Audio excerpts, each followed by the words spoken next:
to Brickline Brew House, a sports-centric bar and event space. The James Beard Award-winning craft will stay involved by managing the bar and entertainment programming, with more plans for the third-floor patio space. The new concept should be open by spring. More clouds than sun this afternoon with a high of 55. Mostly cloudy tonight with a shower or two around, low 36. Tomorrow, clouds will give way to sunshine, the high 56. Mostly sunny and warmer Friday, high 71. From the Saliga Heating and Cooling Weather Desk, I'm AccuWeather meteorologist Joe Lundberg on 104.1 FM KMOX. It's cloudy, 51 degrees in downtown St. Louis. I'm Debbie Monterey, KMOX News. This is the Gashouse Gang on 104.1 FM KMOX. Sponsored by Saliga Heating and Cooling, a Daikin comfort dealer. And by Overhead Door Company of St. Louis and Chesterfield Fence and Deck. Now, the Gashouse Gang on KMOX. That's right, baby. With you until 1 o'clock today. We are talking sports on the Gashouse Gang every day, 12 until 1, every weekday, that is. Noon until 1 on 104.1 FM KMOX and the Odyssey app. You can watch the show on Twitter. If you want to follow us at KMOX Sports, we're on YouTube and Facebook as well. Also, if you would like to stream us on the Odyssey app, do that. Put it on your phone, AUDACY. You can listen to the show. You can listen to Cardinals baseball live as well when the regular season starts and whatever games we happen to be covering here on KMOX. You can listen to for free from the Odyssey app. But now let's send it to spring training and get an update. Now, a St. Louis Cardinals spring training report. Sponsored by St. Louis Composting. Composting, growing gardens, and making memories. And by Happy Roof. We always create happy endings on the voice of the Cardinals, KMOX. Fellas, I can't be on with you live today as Mike Claiborne and myself have the call of the game. It's the Cardinals and the Mets from Port St. Lucie, Florida, and Clover Park. A couple notes today as the Cardinals are just getting underway. It's our first opportunity to see J.J. Weatherholt at shortstop. Now, that's a position he's played a lot, including in his minor league career. Cardinals are trying to figure out who is going to be at shortstop in those instances where Mason Wynn might get a day off. We've seen Thomas Sajacy there a fair amount here in spring, and now Weatherholt's going to get that opportunity. Weatherholt also has played some third base, and the original plan was for him to maybe get a little bit of time at third base here in spring, but with Ramon Arias on this roster now, that might not be something that ends up happening. Other notes from the lineup today: Jose Fermin is going to start at second base. Nelson Velasquez is in right field. Leo Bernal is catching. Joshua Baez is going to start today. He is at the DH. Blaze Jordan getting an opportunity at first base. We got the chance to talk with Cardinals manager Oliver Marmol earlier today. Probably the biggest thing that he said was the fact that they are going to keep Tink Hence on a relievers program here through the rest of spring. We saw Hence pitch and look really, really good the last night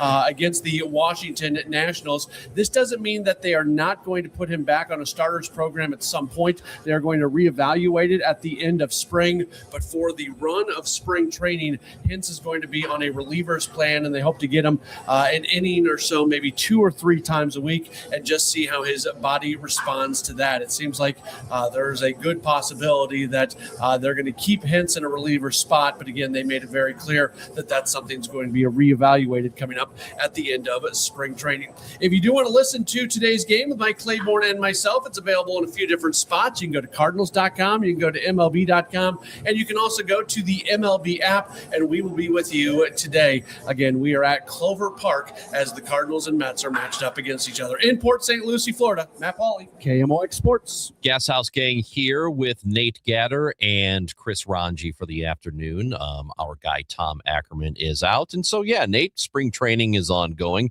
Just a handful of Grapefruit League games are happening right now. Raj, geez. But it's not, hey, man, I went to a lot of Cactus League games. I love the Cactus League. Yeah.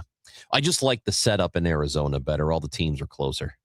It's not. It's convenient. good. You have to drive 3 hours to get to the farthest spot. I was at what was at the time the highest attended Cactus League game ever. It was the Cubs and the Sox at Sloan Park. No, at it must have been at the Sox in Glendale. And all I remember about it, I was probably in middle school at the time. And all I remember is my brother, who's a couple years younger than me, and he was a foul ball magnet when we were growing up. I wanted nothing more than to catch foul ball, and I could never get one. And this dude, like, foul balls would catch him, right?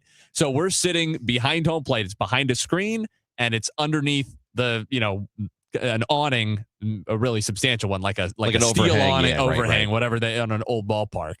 And a foul ball, I wish I could remember who hit it, comes straight back. It manages to go over the screen through one of those little spots where it just hangs down from the overhang between connections, sails straight back underneath the overhang, and then bangs off a beam that's supporting the overhang and drops right in this kid's lap. I swear to God. I'm sitting 2 seats down from him, and if he hadn't caught it, it would have injured him in the groin. Have you ever caught a foul ball in a game?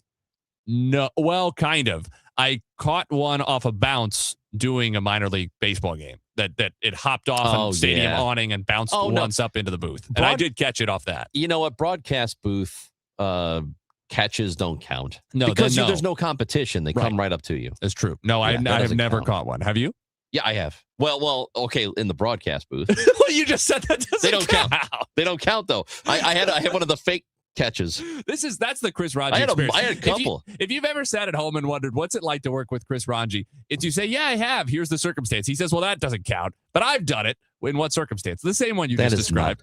No, I was trying to tell you that I had the same thing as you. Yes. But it wasn't like the traditional way where you're in the seats. You have to fight somebody for it, like a child. Was it Cactus League or a regular season game? Yeah, regular season. Yeah. It's pretty cool. You ever fought a child for a foul ball? No. I love that you asked that too, because I said I've never caught one. So that if I then said, yes, I have fought, it would imply that I fought a child and lost for that foul ball. Great point. Well, I would argue, and actually I'm not going to argue this yet. I'm going to ask you what your opinion is. If you catch a foul ball legitimately in the seats, do you have to give it to a kid? It would depend on the circumstances. Like, is this like a Make-A-Wish kid who's got, real good seats, no hair? I don't know. Then I think so. Then I think you do. And how young? You don't have to pick a random kid, do you? Because if it's just, no, I don't think so. If there's a kid right there who's real cute, brought their glove, really excited about the game, I'm going to give it to him because I want him to have that experience. If it's a kid who's like been on their iPad the whole time and doesn't seem to care about baseball, no, I'm probably going to keep it. I'm keeping it regardless. Or go give it to a kid who you actually know, who's just not at the game. I might know a kid who would really appreciate it. In the 80s, I had an incident at Busch Stadium that has scarred me for the rest of my life. And a woman, a foul ball ended up in the stairwell. We were on the first base side. That's what I remember. And I remember the ball being in the stairwell. And I went for it. And I think my hand was on it. And this woman. And your hand brushed hers. And there was a moment of she grabbed the ball. There was an awakening. She grabbed the ball. She held it up and celebrated and ran away from me. And I thought, damn it, lady. How old were you? Little. I was little, 8 probably. So I've been scarred. So I thought, you know what? If I ever get a ball, I'm keeping it. That's what that lady did. I'm keeping it. Cycles of harm. This is how they persist. So spring training baseball is ongoing for the Cardinals. And this is one of those seasons, Nate, where we're just sort of, I do not feel at this point like I can get upset with just about anything the Cardinals do. And it's not because I think everything they do is right, or I think that they have made all the correct decisions. It's that they have finally made a change in the organization. They have switched directions. And I don't think that you can really be too upset with the direction the team has taken until they've been on that path for quite some time. So they have a new president of baseball operations. They've made some trades during the offseason. Nationally, they seem to have gotten quite a bit of praise from people like Keith Law and from Baseball America and from Baseball Prospectus and Fangraphs about what they've done with the organization, the moves they are making moving forward, that, hey, the Cardinals they got one of the top farm systems in baseball as of right now, which is what they needed to be building in the first place. Now they're doing it. So I feel like there's a great deal of leeway coming from me. And I know that for some Cardinals fans, there's an impatience that exists. And I get it because they have not been particularly good for a few years now, and you want them to get back to that. But I can't, at this moment, I just cannot help but give them grace. And they're probably going to get it from me for a while. I mean, I don't know if it's going to be all season, but I feel like we need to see where this goes first before we really get upset about anything they do. Yeah, my feeling is the Cardinals probably, especially if you're the type of person who's been frustrated at times by the lack of clear direction from the organization in recent years, the Cardinals probably can't hurt you this year. I mean, the organization really can't do almost anything to upset me this year other than mess up the runway situation, but they're not going to do that. If they were going to do it, they would have done it by now. And Heimblum is going to be consistent and actually following through on the plan for this year. The only things that could happen this year that would really devastate my interest in following what happens this season would be injuries, especially to the young guys. That's, you would hate to see a situation where even the only semi-young guys like the Walkers and Gormans of the world, let alone the really young guys like the Weatherholts of the world, don't get a chance to play the entire season or, more or less the entire season. That would be crushing. I mean, I just want to see those guys healthy and able to be on the field and able to develop. That's it. This is a continuation. It's different, but it is a continuation of last year in the sense that this is all about, oh man, I'm going to say it, runway. But this time, what makes it different from last year is last year they were saying that and they were at least partially not following through on it. Right, because they started to win. This year they are following through on it without question. I mean, for like one example is Nolan Gorman. He's just got to play every day. If he's healthy, he's got to play every day. That's it. And we'll see what he does. Maybe at the end of the year it's confirmed that he's just not a good fit for them. But you got to give him everyday reps and see what happens. Obviously there are, as you're saying, there are restrictions on every day. Guys can only play, whatever, if he needs a day off here and there. But to me, you're talking about as long as they're healthy and available to play. Weatherholt, Wynn, Walker, Gorman, Herrera, probably Scott. Yeah, Victor Scott. Victor Scott. Maybe you explore some other options. I'm saying that's a maybe. And then probably for the early part of the year, I guess we don't know when he's going to be healthy.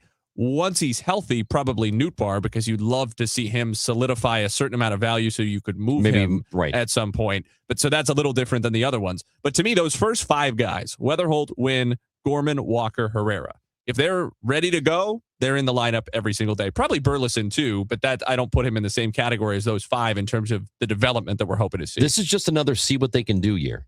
And that's okay. And you might be upset, and I get it, because you're right to be upset. The Cardinals allowed it to get to this point because we have spent 20 years or so expecting them to be a perennial contender, and they're not. And so we can be upset that they're here. Okay, we got to get past that now. It's time to get past the fact they are not that perennial team at the moment because they've made a change in the organization, and now it's about giving them time, because baseball is not one of those sports like the NBA. You can have one great draft in the NBA, get the number one pick, and that guy immediately comes in and changes your organization. Yeah, baseball's not like that. It does take time. And it's not like football where you can draft that right quarterback and he comes in and immediately makes a change. They've turned over the system much more quickly than I thought they were going to be able to. They're a top five system. I think already that we're ahead of schedule here in a rebuild sense. I understand that being in a rebuild at all makes some people feel like they're behind schedule. But I think if you accept the rebuild is happening, the schedule is moving along just fine right now. I do want to ask you one thing, because we're talking about kind of how the lineup looks and what the goals of the season are. I had a conversation about this with Bernie Miklasz a couple of weeks ago. What hoops do you think people are going to jump through to find a way from going, we can't believe that the front office and ownership have let this roster get so bad, we're running a AAA team out there, these guys don't have what it takes, these are not my Cardinals, to by June blaming things on Ollie Marmol? How are they going to get from this roster is pathetic to it's all the manager's fault? Because they're going to find a way. Well, I think there's quite a bit of overlap on that Venn diagram, because whenever a team is bad, I think people first go to the manager and they say, well, you got to change this up. And we got text messages about this yesterday. And one of the texts was, fire Ollie, put Yachty in there and I'll be happy. I know people want Yachty or Molina to be the manager on the basis of no evidence. It's the most St. Louis thing that we're doing right now. You know what? I'm not going to blame just St. Louis, because I think a lot of fans for a lot of teams, if there was a legacy all-time great player who was available to manage, they would want that guy instead of whoever is there. Legendary Dodgers skipper Don Mattingly. There is that's the point. That's exactly it, is that just because they were really good as a player does not mean their teams would win as manager. It's just not how it works. It's the Gashouse Gang, and it is brought to you by Saliga Heating and Cooling, an overhead door company of St. Louis, and Chesterfield Fence and Deck. Nate Gatter, Chris Ranji. The Billikens lost last night, and it was not a good showing. We will talk about that on the show. Dale Schilly will talk City SC with us as well on the Gashouse Gang.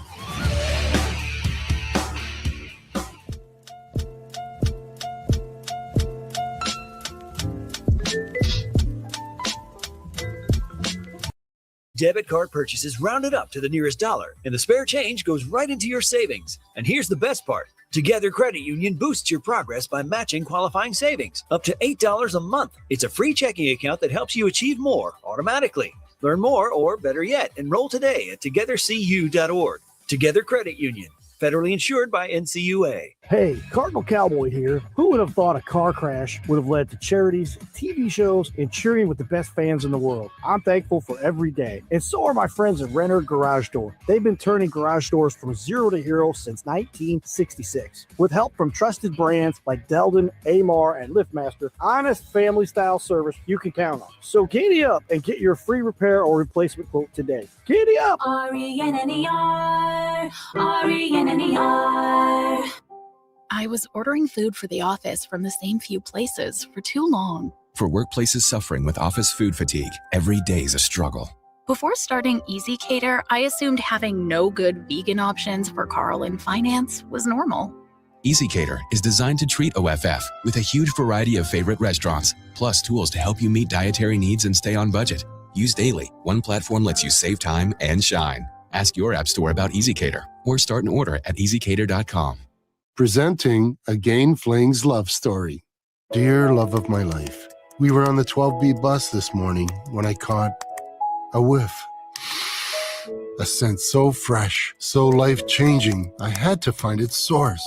Alas, I didn't know if you were the woman in the pink freshly washed cardigan or the retired mailman next to me, but I knew one of you was my soulmate. Ah, the scent of Gain Flings. Try Gain Flings with OxyBoost and Febreze. It's Tom Ackerman, Chesterfield Fence and Deck, the sign you have the very best, and you will have the very best in outdoor living with Chesterfield Fence and Deck. Since 1968, fences, decks, patios, sunrooms, pergolas, screen rooms, and much more for outdoor living. And when the weather starts to turn here into the spring, you're going to want to be living outside, whether it's relaxing on a Saturday morning with a cup of coffee and a newspaper. I love the newspaper. Or if you're talking about having people over on Saturday night for some cocktails. I love cocktails. Chesterfield Fence and Deck can help you out with all of those, day and night. Chesterfield Fence and Deck. They're all over it. Visit them online at chesterfieldfence.com, or even better, go visit their showroom in Chesterfield Valley. Chesterfield Fence and Deck. Mention me, Tom Ackerman. Receive 48 months interest-free financing on your next outdoor project with Chesterfield Fence and Deck. Ready for instant curb appeal that comes with a 25-year transferable warranty? Call Rhino Shield today. We do brick, block, stucco, asbestos, aluminum, steel, cedar, and more. Over the past 20 years, we've done thousands of homes, businesses, churches, schools, condos, parking garages, large metal buildings, and strip malls, from Champaign to the Lake of the Ozarks. We do flat and sloped metal roofs to extend their lives too. Proud to be veteran-owned and manufactured in the good old USA. So we're tariff-free. We're exceeding expectations every day. Evaluations are free. A+ rated with the BBB and a lot of 5-star Google reviews. Call 877-25-RHINO, 877-25-RHINO, or 877-25rhino.com. See what we did there? Genius.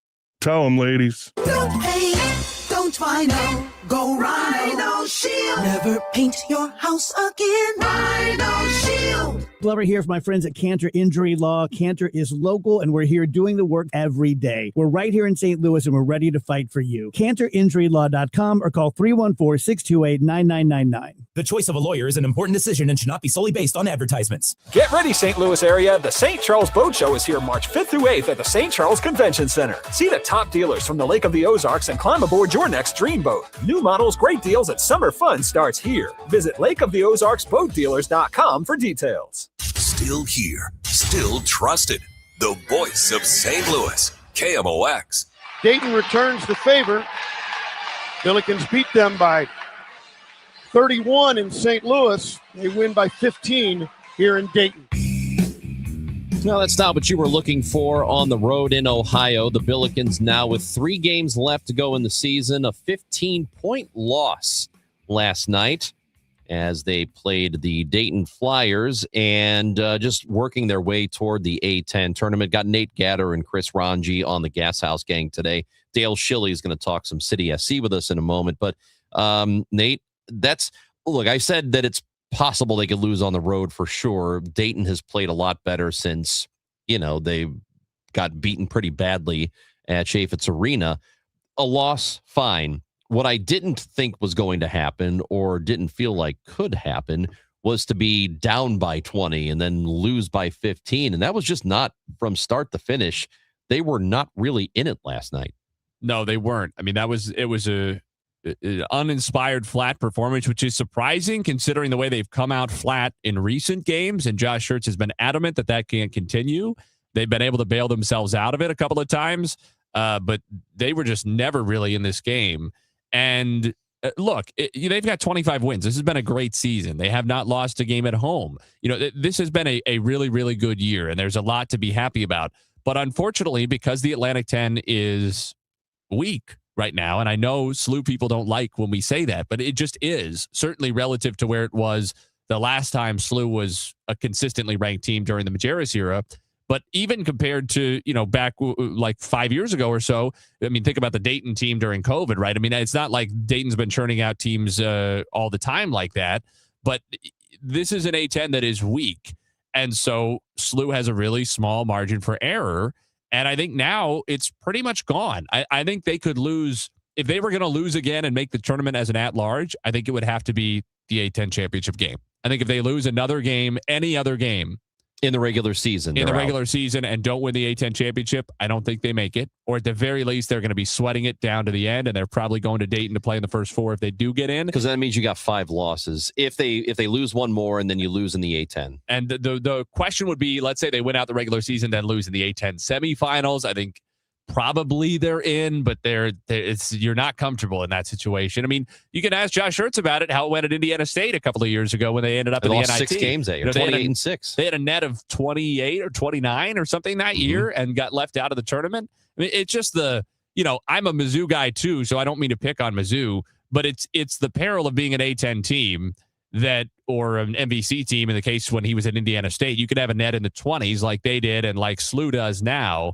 And folks are talking about, wow, they're really on the edge. They're playing with fire here. Meanwhile, Mizzou is still projected in the tournament right now, and certainly they're projected in after beating Tennessee. To be fair, they've been on the bubble, but they're projected to be on the right side of the bubble right now.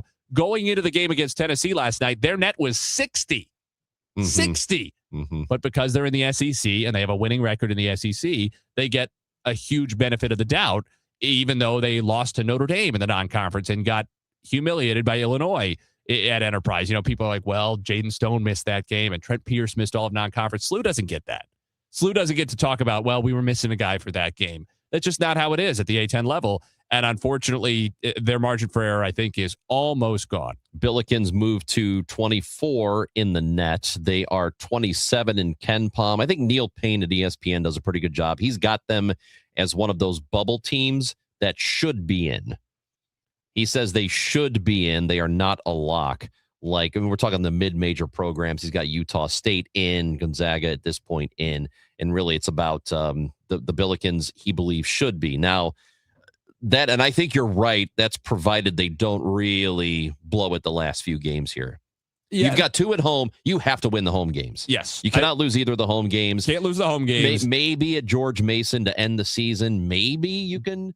That's the one that if they lose it, I think there's still hope. There's a little bit of hope. That's if they lose one of the home games, I think they have to win the A-10 championship. If they lose to George Mason, I really hope they win the A-10 championship. But if they got to the championship game and lost, maybe they could still get in. The other thing is, we had hopes that maybe this team could work their way up to a 5 or 6 seed and not have to run into a 1 or 2 in the second round if they win. I think that's just about out the window too now. I think 7 seed is probably best case scenario for SLU. The Billikens, if they win out and get some help, maybe 6 is still possible, but certainly that's the ceiling, and probably 7 is the realistic ceiling. It was a big win for Mizzou last night too. Yeah, it was really important for them. I mean, I think if the season ended right this second, I think they're now pretty firmly in, whereas I would have felt it was 50-50 before. And Illinois is just playing for a top 2 seed at this point. That's really all it is. But securing that 2 seed, I mean, what they want is one of the 2 spots in St. Louis. Purdue, Iowa State, and Illinois are all going to want to be 2 seeds in St. Louis, and Illinois wants one of those 2 spots. Nate Gatter, number 1 college football guy on Westwood One. He's with us. Also, big City SC guy. And that's perfect because we're going to talk to Dale Schilly, who's an even bigger City SC guy. The biggest there is. Biggest there is. Nate Gatter, Chris Ranji on the Gashouse Gang. Dale is next on KMOX. Race car drivers like NASCAR champion Jesse Love are a lot like commercial drivers, pros, but even the best watch the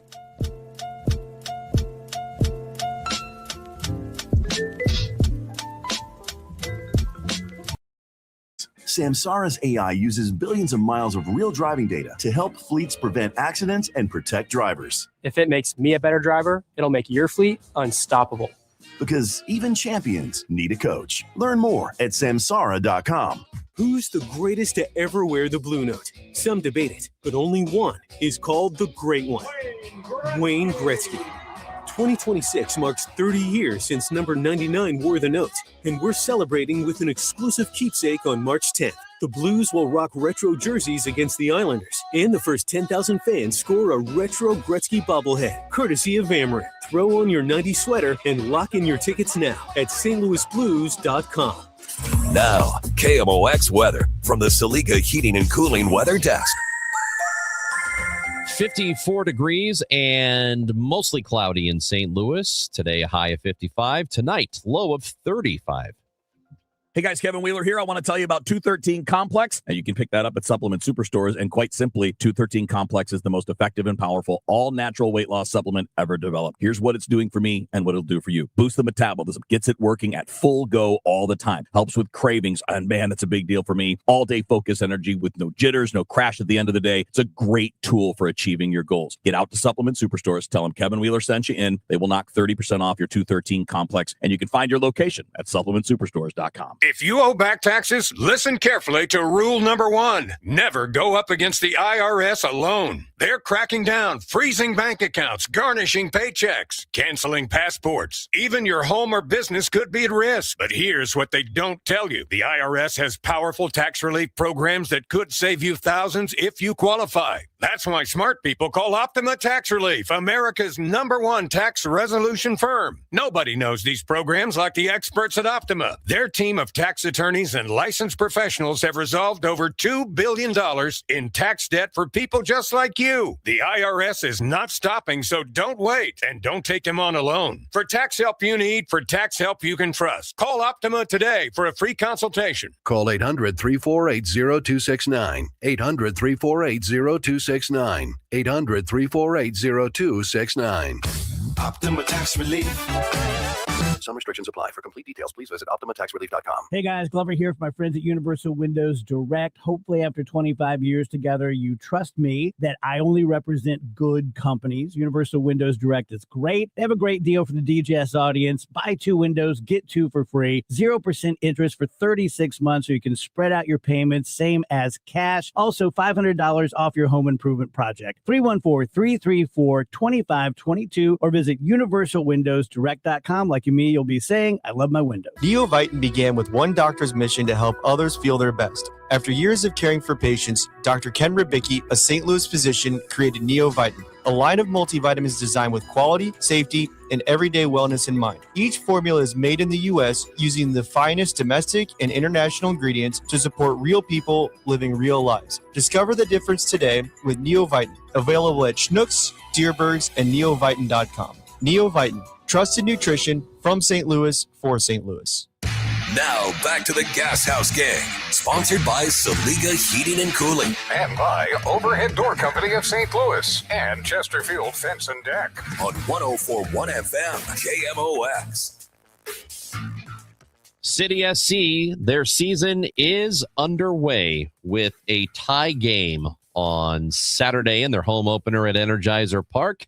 And we're going, man. Soccer is happening. We've got Nate Gatter today and Chris Ranji on the Gashouse Gang, and it's time to go to the guest line. And every week, this man will be appearing with us on Wednesdays. It is Dale Schilly, who is a City SC broadcaster on Y98. He is wonderful. We're so glad to be talking soccer with you, Dale. How are you? I am great, Chris. How are you doing?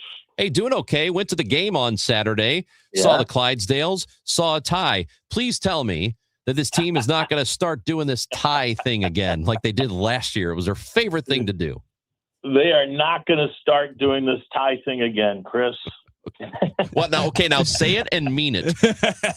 See, okay, Dale, I'm glad this wasn't where I was going to go, but I'm glad that Chris brought this up because you must deal with plenty of guys. I get this response from so many people when I bring up anything soccer related, let alone MLS or City related. I immediately get they have ties and I hate ties, and you might go to a game and it ends in a tie and then it was all a waste of time or whatever. How do you handle that? Because I don't feel that at all. I could not possibly care. In fact, I think baseball games, they should play like 1 or 2 extra innings and then they should call it a tie. That's what the NFL does. They go to overtime for an extra quarter, and if it's still, or not even an extra quarter, it's 10 minutes, right? So they add 20% to the game, or a little less than that, 16, 17% to the game. And if it's still tied, then they call it a tie. But for some reason, soccer, we're the un-American ones if we end a game in a tie. Yeah, you know what I do, Nate? I shrug my shoulders, and I know that the soccer purists that are out there that follow the game really, really closely appreciate the result, appreciate how the game is played when you're away from home, when you're at home, and that kind of stuff. And so I try to explain it, but then I just shrug my shoulders and just say, yeah, maybe if they start watching the game more or start following it a little bit closer, then they would have the same appreciation.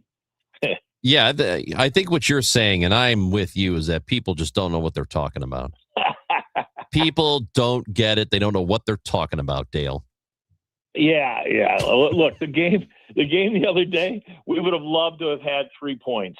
We would have loved to have gotten the win because we had enough chances to get it. And so, for the guys that are just learning to follow the game and appreciate the sport, maybe they can appreciate the fact that we should have ended up with 3, but we only ended up with 1, so we're disappointed in that. But it's just part of the sport. It's kind of a new team. There are new faces. There are guys gone. A new coach, a new direction of the organization. So, what really can you gain from watching one game? Well, I think one, you can learn that there was a different structure. So the system that the team played was different than what we've seen in the past. The way the game was played was different. And talking to fans that were at the game and that have been at, season ticket holders for years, I think the consensus or the feeling was that they were intrigued with how the team was trying to play, that the team created chances through possession and ball movement and passing. So that was something different than what we've seen at different parts during the last few years. So I think we learned a lot about how the team is trying to go about getting results and winning games. I think we learned a lot about the team in just the one game.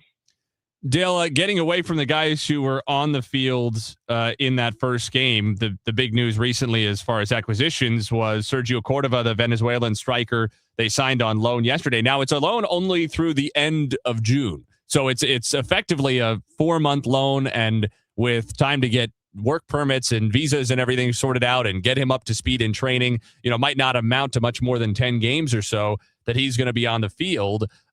Do you think that this is a real loan where they're kicking the tires and they might keep him at the end? Do you think they already plan to keep him in the end of the loan? What's the plan there? Yeah, first off, I think it's a good move just from a personnel perspective. He gives you a completely different profile than what Simon Betcher gives you as a center forward. somebody that's a little bit trickier on the ball. Simon's a good target and a good box center forward. Sergio gives you a little bit more. So that's I think from a profile perspective, it gives you something different. So I like that. And then, I was interested in the 4-month loan. I think what it does, Nate, it gives you flexibility. So you're allowed to see, how's he going to handle the league? What's it going to look like? Is he a good fit? And if he's not, you have an out. And then you're, before the summer transfer window. So you've got some opportunity there as well. So I like it. I think it's pretty shrewd move. The timing of it, I think, makes a lot of sense. And I think it indicates that we're going to see somebody of high quality in that 9 position, whether it's Sergio or somebody else. I think it shows a commitment from the club to bring in a 9 that can score goals. That's exactly where I was going to go next, because I agree with you, because I don't know, this is getting a little deep in MLS roster machinations maybe for the average listener, but City had been constructed with 2 designated players, meaning 2 players whose wages and other associated fees don't count or don't have to qualify against the cap and don't count against the cap, and 4 under 22 initiative players. The other option is to have 3 of each. And this move, because Cordova is going to be a designated player, at least for his 4-month, converts City from 2-4 to 3-3, 3 DPs and 3 under 22s. And that costs money. So City's going to have to pay $1 million in general allocation money in order to convert that. Presumably, you wouldn't burn $1 million of allocation money just to bring in a guy for 4 months as a DP. So whether it's him as the DP beyond the loan, or whether it's somebody else, the indication here probably is that Corey Ray imagines this being a 3 DP roster going forward, and probably that DP slot is filled by either Cordova or another number 9 they bring in the summer. And that, to me, indicates that Corey is looking to win as quick as possible, and he wants to position the team to be a playoff team, to make a run, that we haven't seen over the last couple of years. So I think it's an exciting move. I think I agree with you. I think you're looking at 3 DPs and 3 under 22s. City announced today an extension basically for Chris Durkin, who's going to be here through the 28 season. And there's I believe an option beyond that for 28, 29. What do you think of the deal? Yeah, I mean, I think Chris is, when I watched Daniel Edelman play, who's the player that we picked up from Red Bull, he started alongside of Chris this weekend. It's a good pairing. You have Chris's tenacity and ball winning ability. Daniel's feisty as well. A little bit cleaner, a little bit better on the ball, a little more creative. So I think that's a good match. And I just think Chris is the type of player that you need in this league. Somebody that goes out and gets after it, is not afraid to tackle. Certainly loves to mix it up in the center of the park, and you need that sort of ball winning and ability and that fight. So I like it. I think Chris is, fits the mode. As long as you have guys around him that can help settle the game down, you need somebody that's willing to go out and kick people and disrupt.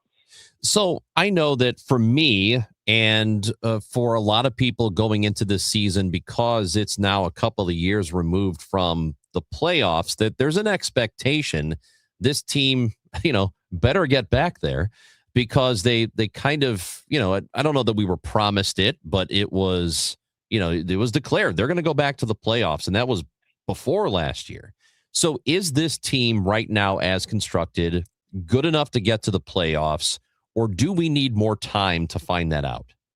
Yeah, we'll need time, but I will say this: in December, when the roster moves and what the roster looked like was announced, there was a lot of concern about lack of flexibility within the roster. I think Corey and the guys that have gone out and scouted and looked at how to rebuild the roster have done a pretty good job of adding pieces to the team that make it look a little bit different. And now the addition of Cordova, that adds a little bit, even the more change. And we haven't really seen Falou fall. We saw him at the end of last year.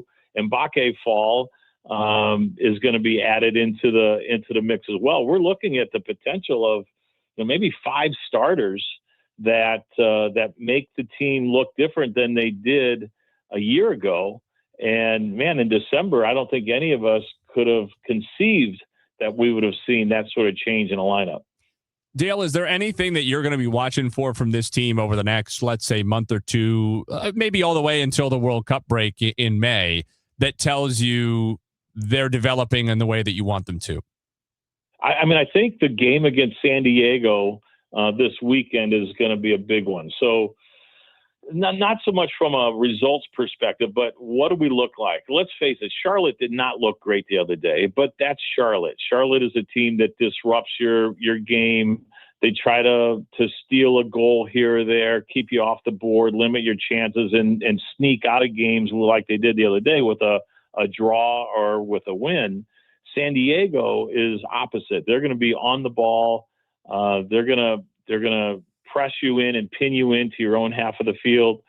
So what I'm looking for here over the next really 5 to 6 games is against teams that can play on the ball and create chances on the ball and repress when they lose it. Are we good enough to get out of our half of the field and attack and create some moments in the front half of the field? Because Charlotte didn't pose that big of an issue. In the first half, for sure, Charlotte sat in a mid-block and we were able to get around their block. In the second half, they pressed a little bit higher, caused us some problems getting out, but we were also able to create some opportunities out of it.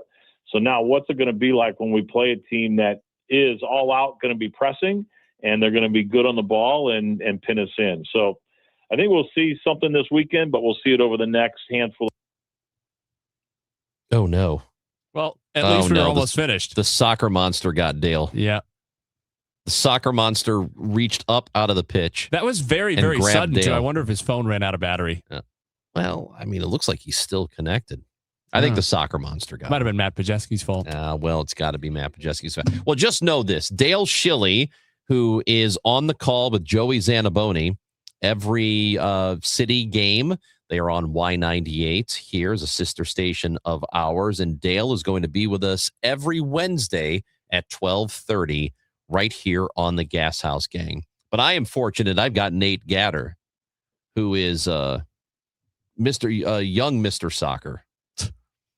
You're a young far. Mr. Soccer. I wouldn't go that far. And I tell you what, I think a lot of people probably feel this way. I need to see something this year. I'm going to be watching this year mainly because I had Apple TV anyway, and you don't have to buy season pass this year to watch. Right. If you have Apple TV, it's already included. It used to be like $100 extra, but now it's just so now part you of don't Apple have to pay. TV. I wouldn't be paying for season pass otherwise because the City have really disappointed me the last couple of years. I think I've said many times on this station some of my philosophical issues with what Soccer the club monster was doing. almost got you. Yeah. Some of what the club was doing and some of my frustrations. So I am going in with a certain amount of skepticism this year, and they kind of have to win me back because I think my City interest compared to 3 years ago is waning, not just because they haven't won a lot of games, but because of the way they've approached the team. But I am open to this being a reset, much the way I feel my interest in the Cardinals and my feelings for the Cardinals are totally rejuvenated this year, even though it's not going to be a very good team, because I'm just very excited about the refreshing transparency and direction of the team. I think I'm open to the same thing happening with City, and I hope this year it does happen that way. It's a reset. Yes. The City is not reset. It's different, but it's not reset. The Cardinals have done that. And I think that's a much bigger difference. And that's why I'm giving them that much leeway on it. And I think a lot of Cardinals fans are in agreement on that. And I know that some people probably glazed over during the roster. I mean, the way that MLS rosters are constructed, it's very complicated. It's very convoluted. You don't have to understand the particulars to get the takeaway, which to me is that they are showing ambition.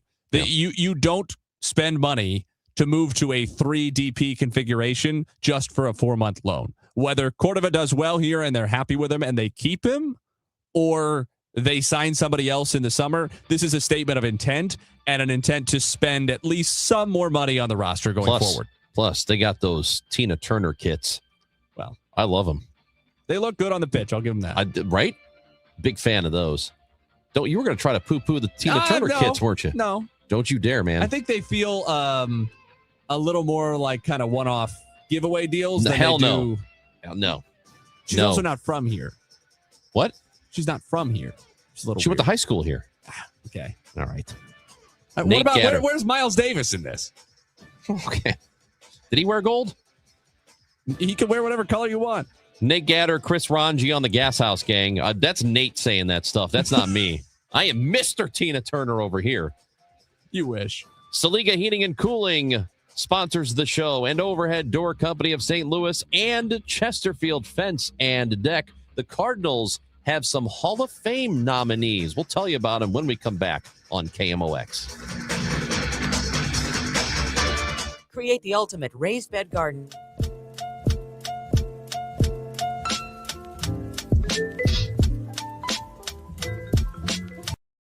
Imagine harvesting your own tomatoes, peppers, and cilantro for fresh salsa the whole family can enjoy. And with delivery right to your door, getting started has never been easier. Visit stlcompost.com to order a convenient delivery from your phone in seconds, or stop by one of our 9 locations in the St. Louis area. St. Louis Composting, growing gardens and making memories. Did you see the forecast? Another huge storm is tracking right for us. I saw. Honestly, I'm not worried. Not worried. Your roof is older than mine. I called Happy Roof. They did a pre-storm inspection, caught a loose flashing that would have caused a major leak. Wow, I really need that peace of mind. Protect your happy place before the rain starts. Booking my free inspection at thehappyroof.com or call 314-897-2310. It's all about the happy ending. Is your furnace on its last legs? Don't wait for a cold night to find out. Jerry Kelly and KMOX are giving you the chance to win a brand new furnace this winter season. Just go online to KMOX.com/contest through March 1st and nominate someone who you think deserves a brand new furnace.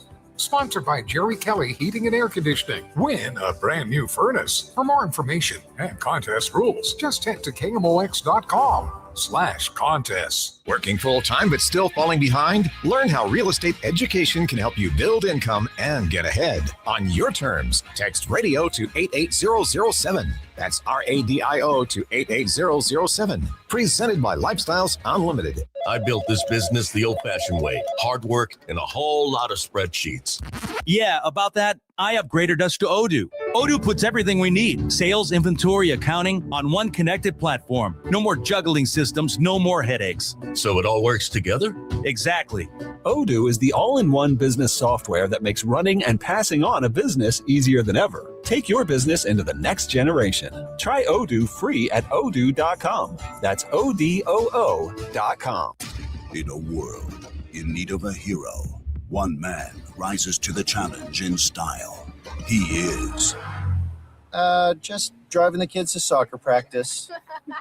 Make every day feel epic in the all-new Hyundai Palisade Hybrid with up to an EPA estimated 619 miles of range on select trims, advanced tech, and class-leading interior space. Visit HyundaiUSA.com or call 562-314-4603 for more details. And hey, come on, no cleats on the seats. Hey guys, Glover here with my friend Stewie from Stewart's American Mortgage Corporation. Stewie, I think this is going to be a strange season for real estate. Just kind of feel it in my gut. What can people do apropos of their mortgage to put themselves in a better position to get that house? You know what, Dave, that's a great question. There's a bidding wars that are going to happen this spring. You want to get the house. This is how you're going to make things better. Number one, we give you the power of the pre-approval letter. That means you can go into our portal and generate the letter and edit it for any amount you want up to the amount you're approved without chasing the loan officer. Number two, the bagel loan, no closing costs, no title fees, no lender fees, no appraisal fees. It's a bagel. Bagel looks like a zero, easy to remember. Add that money you would normally pay onto your bid and beat the other offers out. And you know what? The third thing is we can close fast. 10 days. They're going to look away at the other offers because most lenders take as much as 30 days to get done. You can call or text Stewie at his personal cell phone, 314-324-4440, or you can Google the bagel loan, NMLS 226715. Built on a century. Focused on today. The voice of St. Louis. KMOX. From the set, the pitch. Molina singles up the middle. Here's Berkman coming around third. Hamilton with the throw home, and it goes off Young's glove. Nate Gatter, you will be stunned. Stunned, I tell you, to find out that as the Cardinals have announced their potential Hall of Fame class for 2026, and we're talking about Cardinals Hall of Famers, the nominees have been announced. You will be shocked to find out Albert Pujols has been one of those nominees, along with Yadier Molina. Both third ballot for me. Third. He's just trying to piss off everybody. Why even? How many can you vote for? How many can go in a year? You know what? I don't know the answer to that. I just kind of feel like they all should be in, I right? feel kind of bad for the other guys who are on the ballot then. There might be some guys who are perfectly good Cardinals Hall of Fame contenders, but if only 2 guys can get in or something, then, we might as well just have Albert and Yadi on there alone, and the other guys can come back next year. Cardinals announced the 4 finalists for the St. Louis Cardinals Hall of Fame. It is those 2 gentlemen, Albert and Yadi, along with Brian Jordan and George Hendrick. Now, Brian Jordan, I mentioned this earlier on Chris and Amy's show. BJ was one of those players. He was part of maybe, and I'm not saying it's the best Cardinals outfield, but it might be my favorite. I really was a big fan of the Brian Jordan, Ray Lankford, Ron Gant outfield. And maybe it was because it was the mid-90s when they were starting to finally have a little bit of a turnaround, because they were good in the 80s, not so much late 80s, early 90s. It was a bit thin for them. And then mid-90s is when they really started to come back to life as an organization. Then, of course, early aughts, really good team, one of the best teams ever in 04. But that outfield, that Brian Jordan, that Ron Gant, Ray Lankford outfield, that was one of my favorites, just because it was like the start of something new, it felt like. Brian Jordan, his last year in St. Louis, had a 7-WAR season and was not an all-star. He was never an all-star as a Cardinal. He was an all-star once in his entire career. It was the next year in Atlanta. Yep. And his WAR was half of what it was the year before, which shows you that sometimes that's how all-star voting works, is that you kind of got to, you earn it in that sense. In 96, he finished 8th in NL MVP voting, but was not an all-star. By the end of the year, 8th best player in the National League, but couldn't apparently get on the National League all-star team. That's an example of a guy who, he had a 7-win season. He had a 5.2 win season as a Cardinal. He was on some really, really good teams, as you talk about. An example of a guy who I think would have a really good chance to get in. But if there is some, it's unfortunate for him to have to share a ballot with Yadi and Albert. And I don't know that means he can't get in. Again, I don't know the rules. We can try to figure that out. But both of those guys, in particular, Brian Jordan, feel to me like perfectly solid Cardinals Hall of Famers in an ordinary sense. But when you measure their Cardinals careers against Albert and Yadi, it doesn't look so good. Now, also Brian Jordan played 3 seasons in the NFL. So I think he gets a bump for that, if you ask me. No one asked me, though. Hey, watching on YouTube, the E-Line is watching and says, those kits are fire, the Queen of Rock, talking about the Tina Turner City kits. If people like them, That's fine by me. Yeah. Stop. You know what I like? Stop yucking other people's yums. You know what I like? What? W's. Yeah, well, I agree with you. Win some games, get to the playoffs. But so do it in those. If Tina gets me some wins, I'm happy. Do it in those gold kits. All right. Have a great rest of your Wednesday. Nate Gatter, thanks for hanging out with me, and we'll talk to you soon. Looking forward to it. Gashouse Gang back tomorrow at 12 on KMOX. Bernie Miklas will join the show.